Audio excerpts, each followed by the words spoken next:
All right, what's up, everybody? This episode is going to be about neural anatomy in the lumbar spine. Go back and watch the previous videos if you want to learn more about lumbar discs, muscles in the lumbar region, or just the bony anatomy. That's all the previous episodes. And then the next episode is going to be about self-treatment and exercise for this region. Okay, so there's 5 lumbar vertebrae, and we're going to include the sacral nerve roots in this as well. And the nerves are named by the vertebrae that is above them. So like the L1, and I'll put up graphics and stuff so you guys can see all this stuff. The L1 nerve root is going to come out below the L1 vertebrae or between the L1 and the L2. And the discs are named this way as well. I don't think I mentioned that in the video about the discs. So what I want to show you guys is, this is where the nerves break off the spinal cord and kind of starting that pathway of where they go and, what kind of information do they carry. So sensory division and a motor division of all of these nerves that come off the spinal cord. And so these what are called dermatomal maps have been created over time, and I looked at these for the cervical region and kind of where they go in our arms, and that's how we'll approach it for the lumbar spine as well.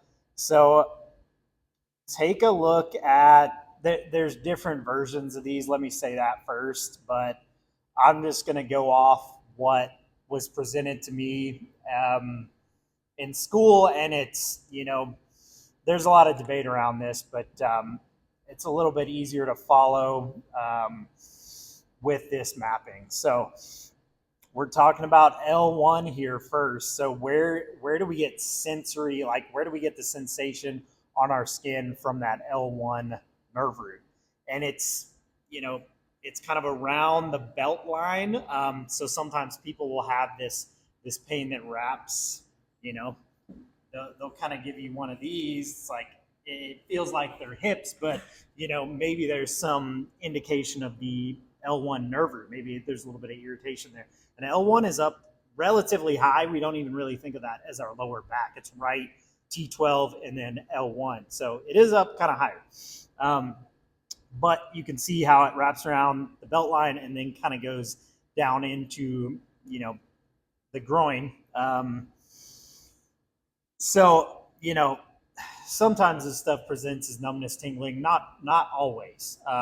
Sometimes it's harder to describe what you're feeling. But if you can replicate that with pressure on or around the L1, then maybe that's an indicator that that's where the true dysfunction is. That's where the pain's originating from. Okay.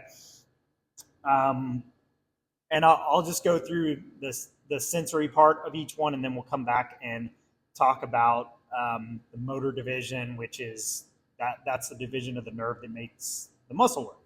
All right, so we're just going to cruise down to L2 now, and you can see it's kind of out there on the lateral hip as well, and then it wraps towards the groin. It's just a little bit lower, so like mid-thigh, inner mid-thigh is a good place to test someone's sensation to get information about L2. And then L3 still kind of starting on the outside of the hip there, but now it's kind of passing and going across the inside of our knee. Okay, so just further down. Okay, and then the L4, same thing. You're really on just the outside of your thigh. We're not really on the hip anymore. It goes kind of through the front of our knee there, and then all the way down to the inside of our ankle. You can see this map in particular. It kind of goes to this border of your big toe. And then L5, you're more talking. It's kind of moving towards the back up close to the hip, and then it's passing by the outside of our knee, and a place that we always test, a place that we can test the sensation for L5 is like the web space between the big toe and the second toe. And again, guys, this stuff is imperfect. There's different maps. This is just this is a presentable way to understand kind of how we're built. And then you see on the picture that's showing the front of the leg, you see S1. And we'll double back to the image of the spine here in a second. But you can see how that S1's kind of on the outside, like pinky toe, that border of our foot. But then it also flip around and look at the picture that shows the back of the leg, and it's coming all the way down, which makes sense. Like if you had that nerve pop out of your sacrum and it's going down all the way to our foot, well, you could have symptoms anywhere along that path because there's nerve there, and there's branches off of these on all the way down. S2 in a similar way comes straight down the back of the leg. I would say heel pain is a big one for S2. Like heel pain that doesn't quite make sense. Like you can have trigger points in your calf muscles that give you heel pain. Sometimes, plantar fasciitis comes along with heel pain, but my question always is, is there something going on up the chain? Like if you have some guarding of the muscles that attach from your hip onto your sacrum, could that affect the nerves like S1 and S2 as they come out? Absolutely. We won't get into S3 and S4. So that's a pretty quick and dirty look at the dermatomes, just our sensory innervation from each level. So let's take a look at what are called myotomes. So the map's going to look different, but it's essentially the same thing. It's just the motor division of the nerve going to various muscles. And you can kind of see with these how, why we might prefer to use certain muscle groups together because they're innervated by the same nerve. They work together. They have a synergistic relationship.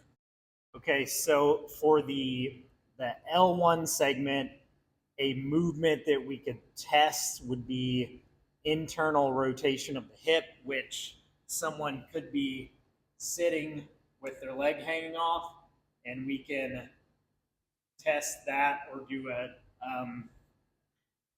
test their ability to do that movement or do a brake test, like have them hold that position, push their foot back to neutral, and grade their strength there and determine if there's muscular weakness there, or I think what's more important is, somebody could just have weakness in a muscle and not have a neural reason for that muscle being weak. But if you've got some sensory changes we'll just use L1, although that's rare. But let's say you have some sensory changes in the L1 distribution, like around the waist into the upper groin. You can't do internal rotation of the hip very well, or this is also why it's a bad example. The reflex associated with L1 is dampened or hyperreflexive. So if you're getting all that information, then you can take a look at L1 because you've got three things that are pointing towards it versus like, oh, I just have some weakness in my hip. So L2, hip flexion.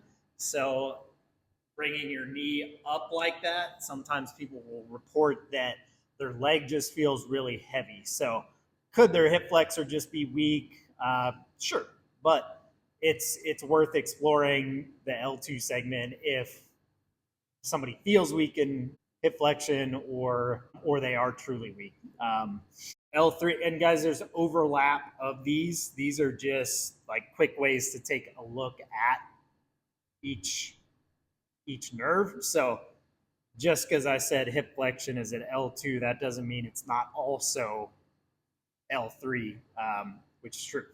But L3, a good thing to look at is knee extension. So how well can somebody use their quadriceps?